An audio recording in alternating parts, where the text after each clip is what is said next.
नमस्कार। आज हम लोग एक ऐसे विषय में बात करेंगे जिस विषय में कोई बात नहीं करना चाहता।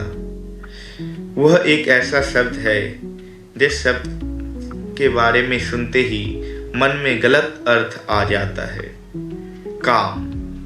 अधिकांश लोग काम का अर्थ वासना समझते हैं, लेकिन सनातन शास्त्र की दृष्टि में काम वासना नहीं है। काम का अर्थ है इच्छा, और यही इच्छा इस पूरी सृष्टि की शुरुआत है। भारतीय उपनिषदों में कहा गया है, एक समय ऐसा था जब एक ही सत्ता थी, वह थे परम ब्रह्म। उसने सोचा मैं एक से अनेक बनूं, यही पहली कामना थी, और उसी कामना से ब्रह्मांड प्रकट हुआ। इसलिए इच्छा पाप नहीं है, इच्छा ही सृजन की शक्ति है। समस्या इच्छा में नहीं, उसकी दिशा में है। जब इच्छा इंद्रियों की ओर जाती है तो वो भोग बन जाती है, और जब वही इच्छा परमात्मा की ओर मुड़ती है तो वही भक्ति बन जाती है। इसी परिवर्तन को समझने के लिए ऋषियों ने काम बीज मंत्र का उदय किया।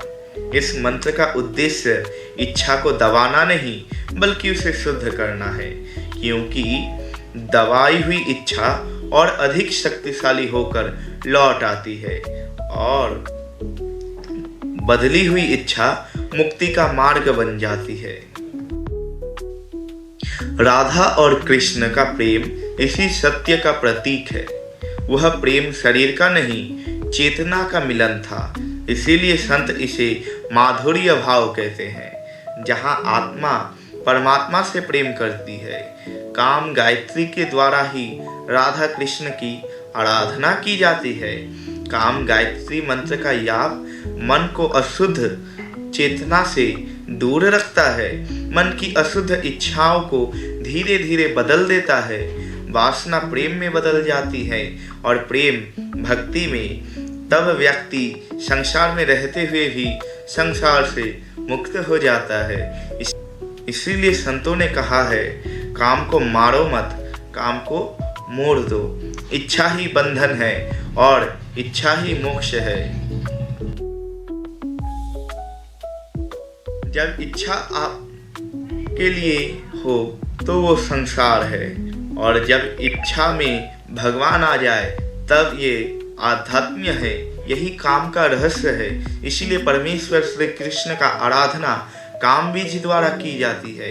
यही काम बीज सृष्टि का मूल बीज है, और इसी कारण परमेश्वर शिव तथा श्री हरि तथा विष्णु एवं सभी देव इस काम बीज मंत्र का याप करते हैं।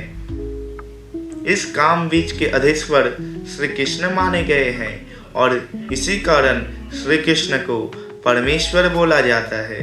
तो दोस्तों, अगर आज का वीडियो आपको पसंद आए तो लाइक कीजिए और सब्सक्राइब कीजिए। हम लोग ऐसे ही नए नए टॉपिक में बात करते रहेंगे। तब तक के लिए राधे राधे।